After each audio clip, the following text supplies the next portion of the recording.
సాక్షి TV ప్రసారాలను నిలిపివేయడం చట్టరీత్యా నేరం. సాక్షి టీవీ ప్రసారాల కోసం మీ స్థానిక కేబుల్ ఆపరేటర్ని వెంటనే సంప్రదించండి. డిటిహెచ్లో, ఇంటర్నెట్లో కూడా సాక్షి టీవీ ప్రసారాలను వీక్షించవచ్చు. ఇది కేవలం సమాచారంగా మాత్రమే భావించండి. వైద్య నిపుణులను సంప్రదించండి. సార్ ఇప్పుడు కొన్ని సందర్భాల్లో మనం వింటూ ఉంటాం, ఇదేంటంటే హార్ట్ వెయిన్స్లో బ్లాకేజెస్ అనేవి వస్తున్నాయని. ఈ బ్లాకేజెస్ రావడానికి మెయిన్ రీజన్ ఏంటి? అదే, సో హార్ట్కు పోయే రక్తనాళంలో బ్లాక్ అనేది ఇప్పుడు కరెంట్ స్టడీస్ ప్రకారం 2 yearsలో స్టార్ట్ కావచ్చు. అంటే బేబీ 2 yearsలో ఉండేటప్పుడే బ్లాక్ అనేది స్టార్ట్ అయిపోతుంది. చాలా 0.005% లాగా.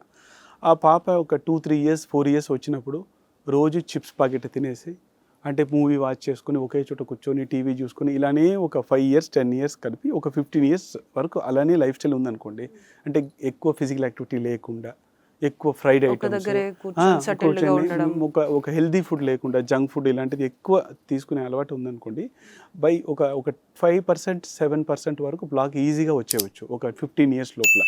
అదే పాప నెక్స్ట్ కాలేజీకి వెళ్తుంది, ఒక బాయ్ గర్ల్ ఎవరొకరు కాలేజీ వెళ్తున్నారు, ఒక 15-20 years వాళ్ళకి వచ్చేటప్పుడు ఇదే లైఫ్ స్టైల్ కంటిన్యూ అవుతుంది. ఒకవేళ వాళ్ళు స్మోకింగ్ స్టార్ట్ చేశారు అనుకోండి, అప్పుడు ఏమవుతుందంటే ఈ బ్లాక్ అనేది 7-10% నుంచి టకటకటకటకని ఒక 35% 40% అనేది 20-25లోనే వచ్చేస్తుంది. సో మన life style decides block development 90% of the కేసెస్లో. ఓన్లీ పేరెంట్స్ ఫ్యామిలీ హిస్టరీ ఉండేటప్పుడు వాళ్ళకి మనం ప్రాపర్గా ఉన్నా కూడా బ్లాక్స్ డెవలప్ కావచ్చు, బట్ లేట్గా స్టార్ట్ అవుతుంది. ఇప్పుడు పేరెంట్స్కి బ్లాక్ ఉంది, ఫాదర్ ఒక 40 yearsలో హార్ట్ అటాక్ తోటి పోయారు, ఫాదర్ వాళ్ళు బ్రదర్ సిస్టర్స్ వాళ్ళ ఫ్యామిలీలో ఒక 4 హార్ట్ ప్రాబ్లం ఉంది, ఆల్రెడీ స్టెంట్ అయ్యింది. ఇలాంటి ఫ్యామిలీ బ్యాక్గ్రౌండ్ ఉండేవాళ్ళు చాలా కేర్ఫుల్గా ఉండాలి. అంటే స్మోకింగ్ లేకపోయినా, షుగర్ బీపీ అన్ని కంట్రోల్లో ఉన్నా, ఏమీ లేకుండా కూడా వాళ్ళు లేకుంటే కూడా వాళ్ళకి బ్లాక్స్ అనేది వచ్చేస్తుంది. బట్ వాళ్ళకి 5% 10% అలా వస్తుంది. But because of his life style కరెక్ట్గా ఆయన చేయడం వల్ల ఆ బ్లాక్ అనేది మెల్లగా పెరుగుతుంది, కానీ సడన్గా పగిలిపోదు. It will become like boiled లాగా అవుతుంది, ఎందుకంటే ఆయన లైఫ్ స్టైల్ బాగుంది కదా. సో ప్రాబబ్లీ ఆయన 70-60 years వరకు కూడా బాగానే ఉండవచ్చు. లేదు ఏదో ఒక రోజు నొప్పి నాకు వస్తుందని ఓపీలో వెళ్తారు, కానీ ఎమర్జెన్సీకి వెళ్ళరు వాళ్ళు. అలాంటి సిచ్యువేషన్ రాకపోవచ్చు. సో మన లైఫ్ స్టైల్ మంచిగా ఉంటే ఫ్యామిలీలో అందరికీ హార్ట్ ప్రాబ్లం ఉన్నా మనం మేజర్ అటాక్ రాకుండా చూసుకోవచ్చు. మన పర్పస్ మేజర్ అటాక్ రాకూడదు. అంటే బ్లాక్ ఉండవచ్చు, ఏమైనా ఓపీలో పోయి చూపించుకొని నాకు ఒక 1 month నుంచి నొప్పి వస్తుందని మీరు చెప్పడం జరగవచ్చు, అప్పుడు యాంజియోగ్రామ్ చేస్తారు, బ్లాక్ ఉంటుంది, అది ఓకే, నో ప్రాబ్లం, ఎందుకంటే అప్పుడు లైఫ్ పోదు. బట్ సడన్గా జరిగేటప్పుడు మీకు తెలియదు కదా. అలా సడన్గా మేజర్ హార్ట్ అటాక్ జరగకుండా ఉండాలంటే ఫ్యామిలీలో అందరికీ ప్రాబ్లం ఉన్నా మన లైఫ్ స్టైల్ బాగుంటే 90% వరకు మనం ఆపవచ్చు. We can stop it. ఎందుకంటే సడన్గా క్లోజ్ కావడం అనేది only because of unhealthy life style వల్ల ఆ లిక్విడ్ లాగా ఉంటుంది. అది సాలిడ్ లాగా ఎప్పుడు అవుతుంది? ఇదన్నీ నేను చెప్పినవన్నీ చేసేటప్పుడు సాలిడ్ లాగా అవుతుంది. సో సార్ ఇప్పుడు కొన్ని సందర్భాల్లో మన ఇంట్లో వాళ్ళు కానీ లేకపోతే కొంతమంది పెద్దలు కానీ అంటూ ఉంటారు కదా, లైక్ ఎక్కువ ఆలోచించడం వల్ల హార్ట్లో నొప్పి వస్తుంది అని అంటారు. Is there any connection between heart and brain? అంటే హార్ట్ అండ్ బ్రెయిన్ కనెక్షన్ అంటే ఉందండి. అది ఎలా అంటే మనం ఎక్కువ స్ట్రెస్లో ఉండేటప్పుడు హార్మోన్స్ రిలీజ్ అవుతుంది. అంటే కార్టిజాల్ అంటే హార్మోన్, స్ట్రెస్ హార్మోన్. ఆ స్ట్రెస్ అనేది బయట మనకు కనపడాలని అవసరం లేదు. అంటే ఫైనాన్షియల్ ప్రాబ్లమ్స్ ఉండవచ్చు, లేదు loss of a family members ఉండవచ్చు. కొద్దిమంది అందరూ బయట చెప్పుకోరు, they will undergo pressure inside. అలాంటి వాళ్ళకి స్ట్రెస్ హార్మోన్స్ ఎక్కువైనప్పుడు అలాంటి హార్మోన్స్ వల్ల ఈ 30-40% బ్లాక్ ఉంది కదా, అది సడన్గా పగిలిపోయి హార్ట్ అటాక్ రావచ్చు. So any stress can result in heart attack. But వాళ్ళకు బ్లాక్ అనేది ఉండాలి ముందు. ఒక 20-30% బ్లాకే లేకుండా 0% ఉండేది వెరీ వెరీ రేర్. ఆ 20-30% బ్లాక్ ఎక్కడి నుంచి వస్తుంది? మన లైఫ్ స్టైల్ వల్ల వస్తుంది. ఒక పర్సన్కి స్ట్రెస్ వల్ల హార్ట్ అటాక్ రావచ్చు, బట్ బ్లాక్ అనేది రావడానికి ఛాన్స్ తక్కువ. బ్లాక్ అనేది మన లైఫ్ స్టైల్ వల్ల బ్లాక్ వస్తుంది. ఆ బ్లాక్ రప్చర్ కావడం అనేది మన స్ట్రెస్ వల్ల అవుతుంది. అది స్ట్రెస్ మెంటల్ ప్రెషర్ కానీ ఉండవచ్చు, ఫిజికల్ ప్రెషర్ ఉండవచ్చు. ఫిజికల్ ప్రెషర్ అంటారా, సంబడి జిమ్కి ఎప్పుడు పోయింది లేదు, సడన్గా నేను ఒకే రోజు భయంకరంగా హెవీగా చేస్తానని ఎగ్జర్షన్ చేయడం ఒకటి. లేదు మీరు చెప్పినట్టు ఫంక్షన్స్లో అక్కడ ఇక్కడ వాళ్ళు ఆల్కహాల్ కన్సంప్షన్ తీసుకున్నప్పుడు ఎంతవరకు వాళ్ళు చేస్తున్నారనే వాళ్ళు మర్చిపోతారు. Beyond their capacity they will keep on dancing continuously. చేసేటప్పుడు that time pressure can happen. ఆ ప్రెషర్లో ఇది రప్చర్ కావచ్చు.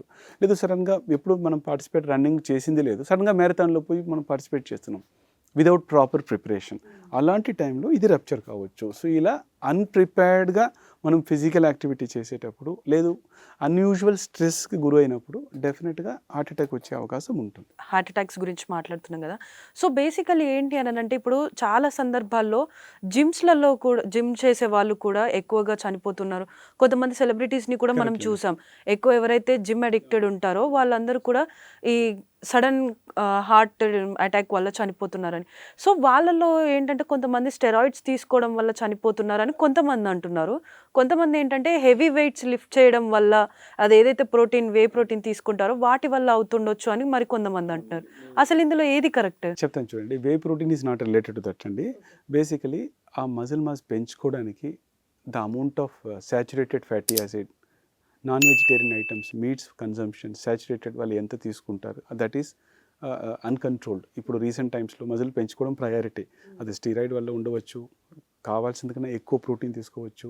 వెరీ షార్ట్ స్పాన్ ఆఫ్ టైంలో కావాల్సిన కన్నా ఎక్కువ క్యాలరీస్ లోపల పోయేటప్పుడు వాళ్ళకి బ్లాక్స్ అనేది డెవలప్ అవుతుందండి. అది 20%, 30% ఉండవచ్చు. అలాంటి వాళ్ళే నేను చెప్పినప్పుడు అన్యూజువల్ ఎక్సర్సైజ్ చేసేటప్పుడు ఆల్రెడీ వచ్చిన బ్లాకే పగిలిపోతుంది యాక్చువల్గా. ఇది మీరు జిమ్కి పోవడం వల్ల జరిగే విషయం కాదు. జిమ్కి పోయేటప్పుడు అది బయటపడుతుంది బికాస్ మీరు అన్ప్రిపేర్డ్ ఇది ఉండొచ్చు. మీరు ఇదే డిసిప్లిన్డ్గా స్టెప్ బై స్టెప్ పోయేటప్పుడు మీకు స్మోకింగ్ లేదు, షుగర్ బీపీ లేదనుకో, కొలెస్ట్రాల్ లేదు, ఒకవేళ షుగర్ బీపీ ఉన్నా నేను కంట్రోల్లో పెట్టుకుంటున్నాను, కొలెస్ట్రాల్ని కంట్రోల్ పెట్టుకుంటున్నాను, చాలా డిసిప్లిన్ లైఫ్ చేస్తున్నాను, జిమ్కి స్టెప్ బై స్టెప్ జిమ్కి వెళ్ళి చేస్తున్నానంటే అలాంటి వాళ్ళకి రావడానికి chance very very less. It is because మనం సడన్గా ఓవర్ నైట్లో మనం ఇదైపోవాలని అనుకొని మనం అవసరం లేకుండా బాడీని పెంచుకోవడం అన్నట్టు యాక్చువల్గా. అంటే అండి హెల్తీగా మంచిగా హార్ట్ మంచిగా ఉండాలంటే మనం చేయాల్సినది ఏంటంటే 30 to 45 minutes per day, 35 minutes per day, 5 days in a week. Walking కానీ, వాకింగ్ మధ్యలో జాగింగ్ 2 కలిపి కానీ, లేదు స్విమ్మింగ్ కానీ చేయాల. 2 days in a week at least pushups కానీ, మజిల్ స్ట్రెంథనింగ్ ఎక్సర్సైజ్ అంటాం దాన్ని. ఆ ఎక్సర్సైజ్ ఒక 15-20 మినిట్స్ వారానికి 2 సారి. So 30 to 45 minutes of aerobic exercise, walking or swimming, ఒక 15 మినిట్స్ మజిల్ పుషప్స్. ఇవి 2 చేస్తేనే 95% ఇట్ విల్ బి ప్రొటెక్టెడ్ అండి. ఇది మోర్ దెన్ ఎనఫ్. మనం ఇది చేయకుండా ఇంకా సడన్గా అనుకుని ఒక 1 day పోయి మొత్తం చేయడం అని 1 month చేయడం, సడన్గా ఒక 2-3 months ఏం చేయకుండా ఉండడం అది కరెక్ట్ కాదు. We have to follow a discipline life style. నేను ఒక 20 minutes చేస్తానంటే డైలీ చేస్తాను, అలా పెట్టుకోవాలా. I will do. వర్షం ఉన్నా లేకపోయినా ఒక 15-20 minutes చేస్తాను. ఒకరోజు మార్నింగ్ చేయలేదా ఈవినింగ్ చేస్తాను, ఒకరోజు స్కిప్ అయిందా ఇంకొక రోజు ఒక 10 minutes పెంచుకుంటాను. ఇలా రెగ్యులర్గా చేస్తూ ఉంటే that is the most important thing for heart will be protected. మీరు 2-3 hours ఎక్కువ చేయడం వల్ల హార్ట్ బాగా స్ట్రాంగ్ అయిపోతుంది అని అనుకుంటే అది wrong. That may not be good for the heart. అలా